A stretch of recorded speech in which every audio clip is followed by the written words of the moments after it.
And I know this is going to sound horrible because I think even if Jesus were to come back, he would even say, enough with the refugees. Like, I think, we got to not fuck up the whole world and then take them all in. Like this writer, Steve Saylor, said, he had a great quote, invade the world, invite the world. Can't do it. We can't go around fucking everything up. And then all these people show up and we go, well, we owe them. I go, I don't owe I didn't do it. I didn't bomb them.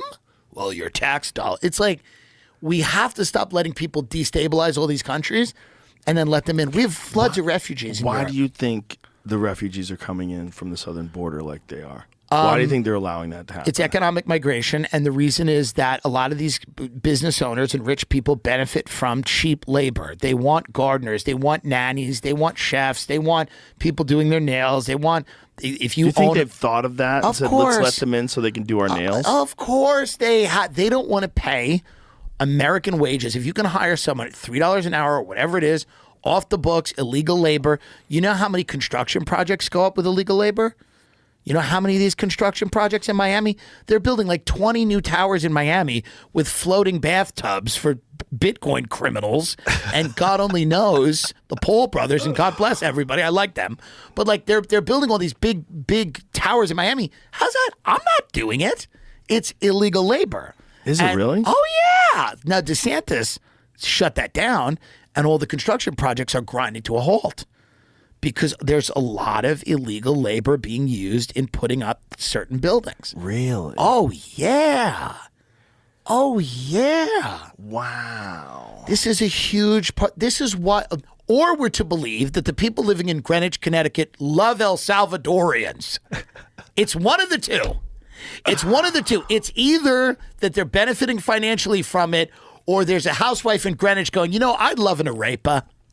New Florida immigration rules start to strain some businesses. Some employers say they were losing workers because of the new law, which is championed by Governor Ron look at this photo. DeSantis. A dude roofing a house. This is building a house. We have this massive housing boom that was enabled not only by the low interest rates, but by you have to have people to build these houses. What do you think D.H. Horton, all these companies like? They don't admit to it. So how do you mitigate that? So you think that's literally why they're letting everyone in? You don't think it has anything to do with voting? Yes, it has a lot to do with voting. It has to do with allow people to register. Certain demographics are better for the Democrat Party, and we know that. However, Republicans, up until recently, didn't care that much because they thought they could turn Latinos Republican, and some of them will. Some Latinos are Catholics, and they go, we don't want to do gender monopoly and gender musical chairs or whatever games they're playing over there. We're going to stick with, and a lot of Latinos don't vote. So you have a large percentage of people that don't subscribe. They go, the political system's bullshit. Who cares? Well, also you have the Biden administration sending people back. That's right. From Venezuela. Yeah. The Venezuelan people who escaped a communist government, they would vote Republican. Yeah, get out of here. You got to go. So they don't want to let more Cubans in from Miami. They don't want to let more Cubans in. No. But I think the economic interests of these people are we can bring in people that will do the work for nothing. Yeah. The Tyson chicken raid. This was the big thing. The immigration, the raid that whatever ICE or whoever did on the Tyson chicken factory. This is a big story during Trump's term. They raided that. African-American unemployment dried up in the months after that because the Tyson chicken factory had to hire Americans.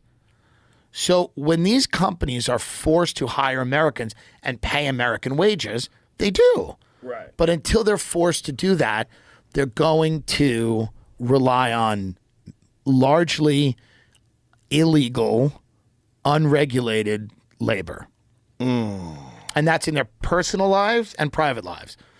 So if you can hire a landscaping company to come to your Hamptons house or your house in Bel Air or Greenwich or here, wherever. It's beautiful places here. But it seems like such an insane strategy to just keep the border open. It seems like such a fucking dangerous move. Chicken plants lured them. Feds jailed them. How Mississippi's immigration crisis unfolded. Oh, the chicken factories. Undocumented workers were once considered an acceptable part of our economy. Now they are demonized. Interesting.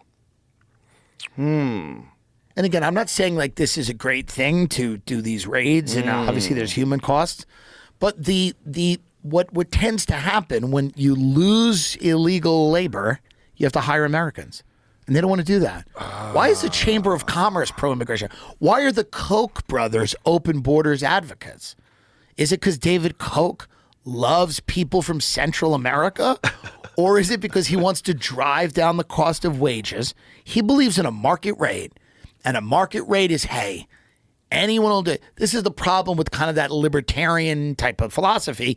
It just doesn't work if you import the third world to America. Right. That doesn't really work because then you're setting wages. People on Park Avenue in Manhattan go, yeah. What does that guy want?